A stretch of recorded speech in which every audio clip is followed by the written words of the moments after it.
आशा certification प्रशिक्षणामध्ये खूप महत्त्वाचे प्रश्न विचारले जातात। त्यामध्ये निश्चय किटद्वारे गरोदरपणाचे निदान करणे या प्रात्यक्षिकावर 10 मार्काचा प्रश्न असतो। निश्चय किटद्वारे गरोदरपणाचे निदान कसे करायचे याबद्दल आपण लाभार्थ्याला माहिती सांगत असतो, प्रात्यक्षिक करून दाखवतो। त्यामुळे आपल्याला EONCची माहिती मिळते। त्यामुळे आपण त्या EONCची नोंदणी 12 आठवड्याच्या आतमध्ये करू शकतो। त्यानंतर हात धुणे या प्रात्यक्षिकावर 5 गुणाचा प्रश्न असतो। हात धुणे हे अतिशय महत्त्वाचे आहे। HbA1c करण्यापूर्वी सर्वप्रथम 6 पद्धतीने हात धुणे असते। त्यामुळे बाळाला जंतू संसर्ग होत नाही व बाळ निरोगी राहते। त्यानंतर तापमान घेणे या प्रात्यक्षिकावर 5 मार्काचा प्रश्न विचारलेला असतो। बाळाचे तापमान घेणे अतिशय आवश्यक आहे। त्यामुळे बाळाला ताप आहे की नाही हे आपण सांगू शकतो व मातेला डॉक्टरांचा सल्ला घ्यावायचा आहे की नाही हे सांगू शकतो। त्यानंतर नवजात बालकाचे वजन घेणे या प्रात्यक्षिकावर 5 मार्काचा प्रश्न असतो। त्यामध्ये नवजात बालकाचे वजन घेणे अतिशय महत्त्वाचे आहे। त्यामुळे आपल्याला वजनाची माहिती मिळते। त्यामुळे बाळाचे वजन किती होते व 7 दिवसानंतर किती वाढलेलं आहे, ते योग्य पद्धतीने वाढलेलं आहे की नाही वाढले याची माहिती मिळते। त्यामुळे आपण मातेला स्तनपान करण्याचा योग्य सल्ला देऊ शकतो। त्यानंतर नवजात बाळाला गुंडाळणे या प्रात्यक्षिकावर 5 मार्काचा प्रश्न विचारलेला असतो। नवजात बाळाला गुंडाळणे अतिशय आवश्यक आहे। त्यामुळे बाळ उबदार राहते। त्यामुळे बाळाचे वजन वाढते। तसेच ORS या प्रात्यक्षिकावर 2.5 मार्काचा प्रश्न विचारलेला जातो। बाळाला अतिसार असेल तेव्हा ORS द्रावण तयार करण्याची पद्धत लाभार्थ्याला सांगतो। त्यामध्ये ORS वापरताना कोणती काळजी घ्यायची आहे व ते किती तासापर्यंत वापरायचे आहे याबद्दल आपण सविस्तर माहिती सांगतो। त्यानंतर जल संजीवनी या प्रात्यक्षिकावर 2.5 मार्काचा प्रश्न विचारलेला जातो। जल संजीवनी कशी तयार करायची व ते किती तासापर्यंत वापरायचं आहे याबद्दल लाभार्थ्याला सविस्तर माहिती सांगतो। माझे व्हिडिओ तुम्हाला आवडले असेल तर मला शेअर करा, लाईक करा, सबस्क्राईब करा व माझ्या काही हातून चुका झालेल्या असतील तर मला कमेंट करून सांगा।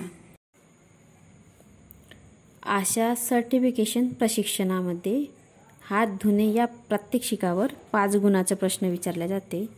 हात धुणे हे अतिशय महत्त्वाची क्रिया आहे। HbA1c करण्यापूर्वी 6 पद्धतीने हात धुवावे लागतात। यामुळे बाळ जंतू संसर्ग होत नाही, तसेच बाळ निरोगी राहण्यास मदत होते। हात धुण्याच्या पद्धतीमध्ये पहिलं पॉइंट आहे अंगठ्या, बांगड्या आणि घड्याळ काढा। दुसरा पॉइंट आहे हात कोपरापर्यंत ओले करा। तिसरा, कोपरापर्यंत पूर्ण हाताला साबण फेस येईपर्यंत लावा। यामधीलच पहिलं पॉइंट आहे तळ हात एकमेकावर घासा। दुसरं, मागील बाजू एकमेकावर घासा। तिसरं, तळवे घासा, उंचवटे घासा, अंगठा खालील बाजूस धरून घासा। चौथा, मनगटे दोन्ही बाजूला घासा। नंतर चौथा पॉइंट आहे साबण निघेपर्यंत स्वच्छ धुवा। 5वा, हात पुसण्यासाठी टॉवेल किंवा कापडाचा वापर करू नका। 6वा, मधील पहिलं पॉइंट आहे हात वर धरा व हवेत सुकवा। दुसरा पॉईंट आहे कोणत्याही वस्तूला स्पर्श करू नका. ही हात धुण्याची पद्धत प्रत्येक HbNC करताना वापरायची आहे. धन्यवाद ताई. आशा सर्टिफिकेशन प्रशिक्षणामध्ये तापमान घेणे या प्रात्यक्षिकावर 5 गुणाचा प्रश्न विचारला जाते. HbNC झाल्यानंतर बाळाचे तापमान घेणे आवश्यक असते. त्यामुळे बाळाला ताप आहे की नाही हे आपण सांगू शकतो. त्यामध्ये पहिलं पॉईंट आहे थर्मामीटर डबीतून बाहेर काढा व रुंद भागाकडे पकडा. दुसरा पॉईंट आहे थर्मामीटरचा चकाकणारा भाग स्पिरिट स्वॅबने पुसा. तिसरं पॉईंट आहे थर्मामीटर चालू करा.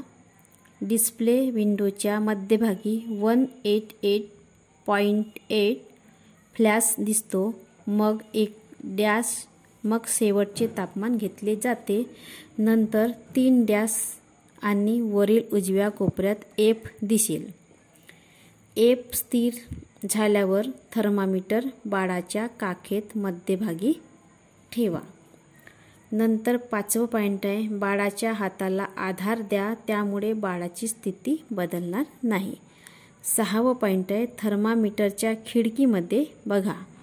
7वं पॉईंट आहे बीप आवाज आल्यानंतर व आकडे स्थिर झाल्यावर थर्मामीटर काखेतून काढा. 8वं पॉईंट आहे तापमान पहा आणि त्याची नोंद करा. 9वा पॉईंट आहे थर्मामीटरचे बटन बंद करा. 10वा पॉईंट आहे थर्मामीटरचा चमकदार भाग स्पिरिट स्वॅबने स्वच्छ करा व थर्मामीटर पुन्हा डब्बीत ठेवा. नंतर मातेला सल्ला द्यायचा आहे की बाळाला ताप आहे किंवा नाही आहे. जर बाळाचे तापमान 97 अंश फेरेनाईट ते 98.6 अंश फेरेनाईटच्या मध्ये असेल तर बाळाला ताप नाही. परंतु बाळाचे तापमान 99 अंश फेरेनाईटच्या जास्त असेल तर बाळाला ताप येण्यास सुरुवात झालेली आहे. त्यामुळे डॉक्टरांचा सल्ला घेणे आवश्यक आहे. धन्यवाद ताई. आशा सर्टिफिकेशन प्रशिक्षणामध्ये नवजात बाळाला गुंडाळणे या प्रात्यक्षिकामध्ये 5 गुणाचे प्रश्न विचारले जाते. त्यामध्ये पहिला आहे खोली उबदार ठेवा कंसात प्रौढासाठी पुरेसे उबदार कंस पूर्ण. दुसरा पॉईंट आहे खोलीतील सर्व खिडक्या बंद करा. तिसरा पॉईंट आहे बाळाला गुंडाळण्यापूर्वी खात्री करा की बाळ ओले नाही. चौथा पॉईंट आहे अंगात कपडे व डोक्यावर टोपी आहे. 5वा स्वच्छ ब्लँकेटच्या वरून फोल्ड करा. 6वा पॉईंट आहे हळूवार बाळाला ब्लँकेटवर ठेवा. 7वा पॉईंट आहे बाळाचे डोके, कपाळ, कान ब्लँकेटने झाकून घ्या. 8वा पॉईंट आहे बाळाच्या पायाकडील भाग ब्लँकेटने गुंडाळा. 9वा पॉईंट आहे एका बाजूकडून बाळाला गुंडाळा, नंतर दुसरी बाजू गुंडाळा. 10वा पॉईंट आहे बाळाला आईकडे परत द्या व यापुढे बाळाला असेच गुंडाळून ठेवणे बाबत सल्ला द्या.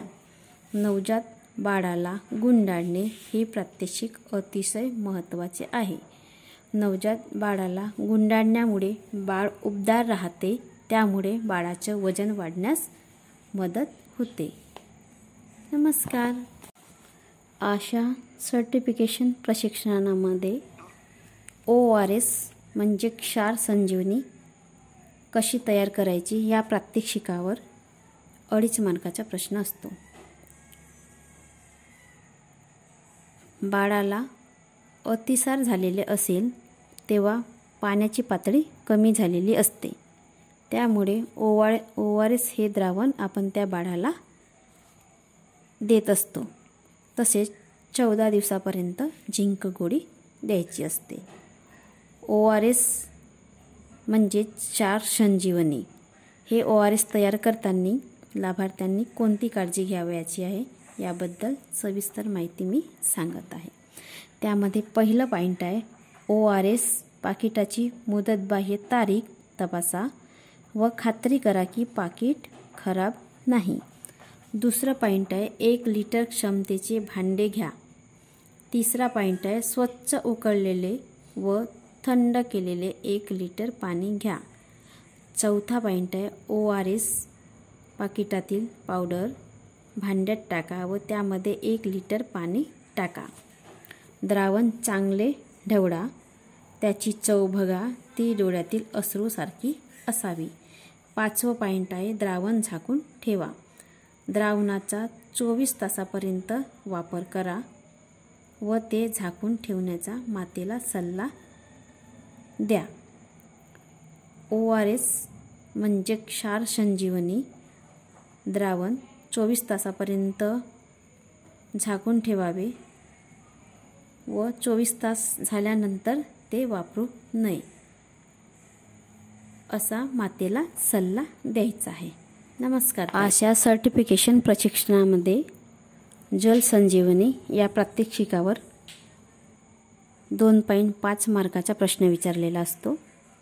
जल संजीवनी कशी तयार करायची त्याबद्दल लाभार्थ्याला सल्ला द्यायचा आहे। त्यामध्ये पहिलं पॉईंट आहे 200 मिलीच्या ग्लासमध्ये उकळून थंड केलेले पाणी घेणे। दुसरा पॉईंट आहे त्यामध्ये 1 चमचा साखर पाण्याच्या ग्लासमध्ये टाकणे। तिसरा पॉईंट आहे चिमूटभर मीठ ग्लासमध्ये टाकणे। चौथं पॉईंट आहे चमच्याने द्रावण ढवळणे व अश्रूसारखी चव आहे का तपासणे। पाचवं पॉईंट आहे द्रावण झाकून ठेवणे व 24 तासापर्यंत वापरणे बाबत मातेला सल्ला देणे।